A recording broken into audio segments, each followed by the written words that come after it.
வணக்கம் மக்களே, சற்றுமுன் கிடைத்த தகவல் ஒன்றை பார்க்க போகிறோம். செந்தில் பாலாஜி வழக்கில் நீதிமன்றத்தில் புதிய தீர்ப்பு, திடீர் தகவல். இந்த ஒரு தகவலை பற்றி தான் நாம் பார்க்க போகிறோம். தகவலை பார்ப்பதற்கு முன்னதாக நீங்கள் நம்மளுடைய சேனலுக்கு புதிய பார்வையாளர்களாக இருந்தீர்கள் என்றால் மறக்காமல் நம்மளுடைய சேனலை சப்ஸ்கிரைப் செய்து வைத்துக் கொள்ளுங்கள் மக்களே. தற்சமயம் வரைக்கும் செந்தில் பாலாஜி திமுகவின் முக்கிய அமைச்சராக திகழ்ந்து கொண்டிருந்தார். கடந்த ஜூன் மாதம் பார்த்திங்கன்னா சிறைக்கு பார்த்திங்கன்னா சென்றவர். இன்னும் கூட தொடர்ந்து சிறை என்று பார்த்திங்கன்னா அடுத்த ஜூனே வரப்போகிறது. இன்னும் பார்த்திங்கன்னா அவருக்கான ஜாமீன் கிடைக்காமல் தொடர்ந்து நீடிக்கப்பட்டே கொண்டிருக்கிறது நீதிமன்ற காவல் என்றும் பார்க்கப்படுகிறது.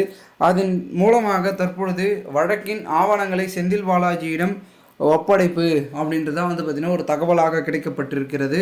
அதாவது சென்னை முதன்மை அமர்வு நீதிமன்றத்தில் முன்னாள் அமைச்சர் என்றழைக்கப்படும் செந்தில் பாலாஜி ஆஜரான நிலைமையில் அமலாக்கத்துறை வழக்கின் போது அசல் ஆவணங்களை பார்த்திங்கன்னா ஒப்படைக்கப்பட்டிருக்கிறது.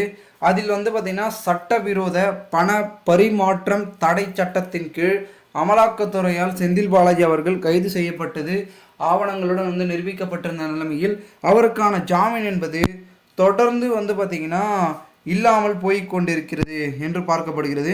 இந்த ஒரு சூழ்நிலையில் மீண்டும் மீண்டும் காவல் என்பது நீடிக்கப்பட்டு கொண்டிருக்கும் சூழ்நிலையில் அடுத்ததாக அவருக்கு எப்பொழுது ஜாமீன் கிடைக்கும் அப்படின்ற ஒரு மிகுந்த ஒரு எதிர்பார்ப்பில்தான் அவருடைய முக்கிய அங்கமாக இருக்கக்கூடிய செந்தில் பாலாஜியின் தரப்பினர்கள் இருந்து கொண்டிருக்கிறார்கள். ஏனென்றால் தொடர்ந்து முயற்சிகளை மனு தாக்கலும் அதன் பிறகு ஒப்புதல்களையும் கொடுத்திருந்தாலும் கூட அவருக்கு ஏற்றால் போல் பார்த்திங்கன்னா வழக்கில் திருப்பம் இல்லை என்றுதான் பார்க்கப்படுகிறது. திமுகவினரும் அந்த ஒரு வழக்கை கண்டுகொள்ளாமல் இருந்திருக்கிறார்கள். காரணம் என்னவென்றால் தேர்தல் வந்துவிட்டது. இதன் பிறகு நம்மளுடைய செந்தில் பாலாஜி அவர்களுடைய வழக்கில் தீவிரம் காட்டுவார்களா நம்முடைய திமுகவினர்கள் அப்படின்றத பொறுத்திருந்து பார்க்கலாம் என்ன நடக்கிறது என்பதை.